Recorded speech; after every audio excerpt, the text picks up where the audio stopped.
Do you find saving just to be completely out of your universe because you don't know what comes in every month, goes out every month? You want to have a financial plan, but you have no idea what you're doing on a monthly basis when it comes to your money? Well, that's exactly what we're going to talk about in this video today. I'm going to give you a simple formula for what you should be saving every year, how to get on your path to what I like to call your financial independence, and do it in a way that's simple, that's easy to understand, and it's going to give you a way to break down your finances so you can finally get moving, get in the right direction. I'm Payne. I run a firm here out of New York City called Payne Capital Management. I've literally been running money for people for like over 20 years, and I manage close to $1 billion. And what I want to do is give you my time-tested ways that you can practically get on your path to financial independence. So if you like my content, you dig my content, you're getting into my content, please slam on that like button. Let's get to it. Let's get down to the tactics to get you to your path to financial independence. Let's get to it.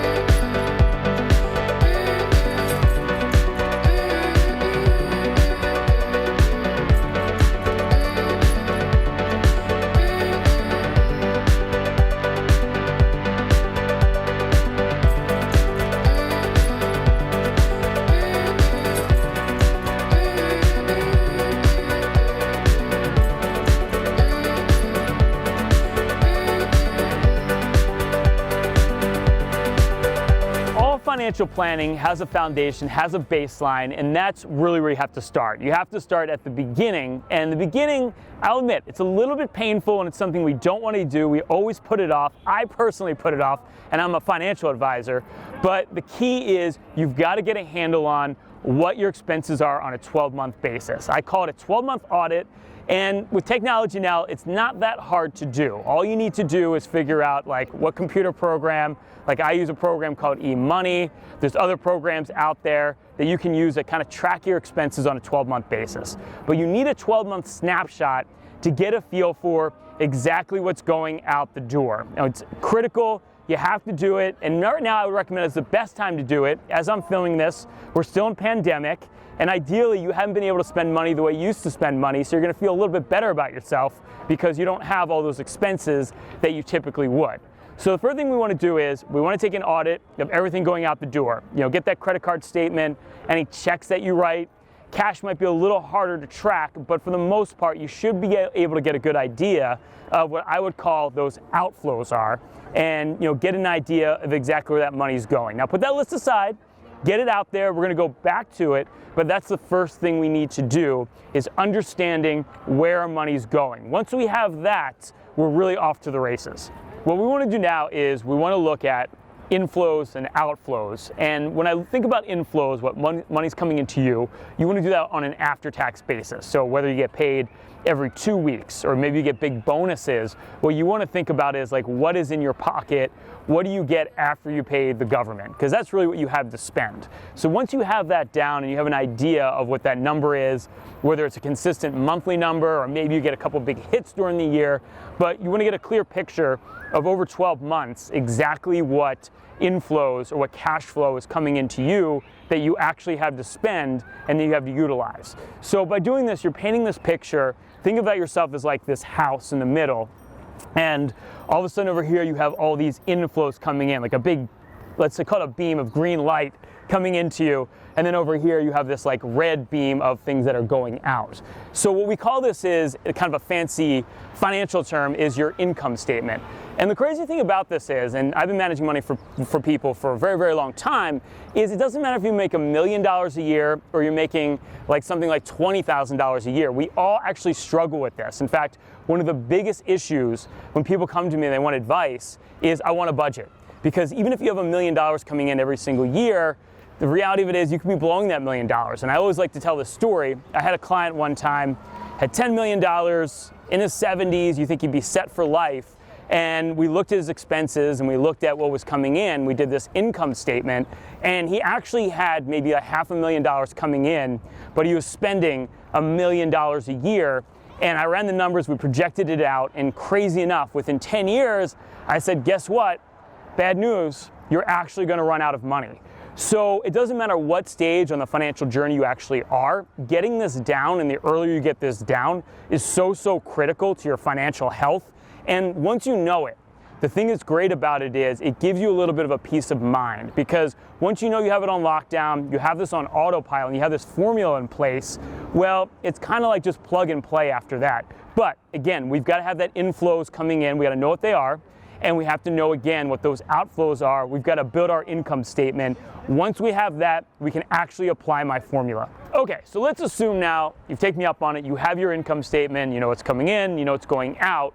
Now it's time to add my very, very simple formula that you can apply so that you know where money should be going every single month. And I call it my 50-30-20 rule, okay? And basically it's just percentages for where your money should be allocated on a monthly or annual basis, however you want to extrapolate that out. So the 50% is your needs, things you need to spend money on, right? You need to spend money on that rent, that mortgage. You need to eat. You have to have food on the table. These are the necessities. So you've got to go through and determine that 50% of whatever you're making, again, after tax, should be going towards these necessities. Okay, it's a very important part and the biggest chunk of your income, really. That's where it's going to typically go, and most likely where shelter tends to be the most expensive when you actually break it down. 30% are the things that you want. You don't necessarily need them, but man, it makes life a lot better to have, or what we call discretionary expenses. So that's anything from your gym membership, which maybe not using now anyway because we're in COVID, or anything like Netflix, which if you didn't have Netflix, yes, you would live, but it's nice to have it. And it could even be something like what kind of car you actually are driving. Like, do you have a Honda Accord, or are you leasing the Lamborghini on a monthly basis? That I would call something more like a discretionary expense, because you're going with the more high-end thing that you love and you enjoy, but again, it's not something you necessarily need. Okay, now this is the most important category, and this is why I wanted you to go through all your expenses for the last 12 months, because this is what you have to really decide and take a hard look at. Are these things that I need? Are these things that are going to make my life better? Or can I start cutting some of these things? Now, the reason you want to start cutting some of these things is we come into the most important category, the 20%. 20% is that savings. That's what's going to build that big pile of cash later so that you have freedom, and that's what it's all about, right? Money is just about freedom. It's about living life on your terms, no one else's terms. So it's really, really important that you have that 20% locked down. And this is where things from that wants category, the 30%, can start to be moved to that 20% category, so you can determine every month. And this can be paying down debt as well. So if you're not necessarily saving that money, is it getting rid of unnecessary debt, that like credit card debt maybe that you've been trying to get rid of? Well, you've got to knock that out. That's got to be in that 20%. There's got to be a game plan. And once you've got that figured out, then it's like, where is that money being saved? So savings is key, and I'm going to give you, at first you want to be at that 20%, but eventually you want to go to what I call the pro level. And the pro level is getting to like 25%, and that's when you're really, really going to be on the ball for, again, creating that big, big pile over here of safety money that's going to basically, down the line, is going to pay you back. So in a nutshell, that's pretty much what it breaks down to. 50% for what you need, 30% for things that you want, 20% for the things that you really, really need to save if you're ever going to get ahead, and that's what it's all about. Okay, so now you have the fundamentals. You've got the baseline that you're going to need to build your financial health, and I congratulate you. That first step is the hardest. You know, when they say that going to the gym for the first time, it sucks, the muscles hurt, but it gets easier. The same thing with this. You took those first steps, you've got the basic formula, you now know where your money's going, and you now have a formula to start building your wealth. And it doesn't matter where you are, again, on the financial journey, it's such an important step, and it's something that we have to get going if we're gonna build those building blocks to get you to where you need to get to. You know exactly what you need to do, how to break down the income coming in, outflows going out. We have percentages to break down what you need to be saving, and it's a hard step to take. And that's why I started with this, because I want you to have the correct foundation to make sure that you're building what I would call your perfect life, or perfect financial life. It's all together in what I would call your life plan.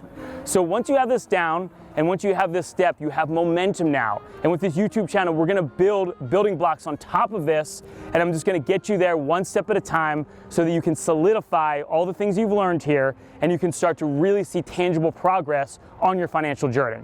So that's it for today. I'm gonna have lots more coming at you content-wise, so please, if you like my content, you dig my content, slam on that like button, click that subscribe button, let's get it started. Have a great day. As always, stay loose and keep an open mind.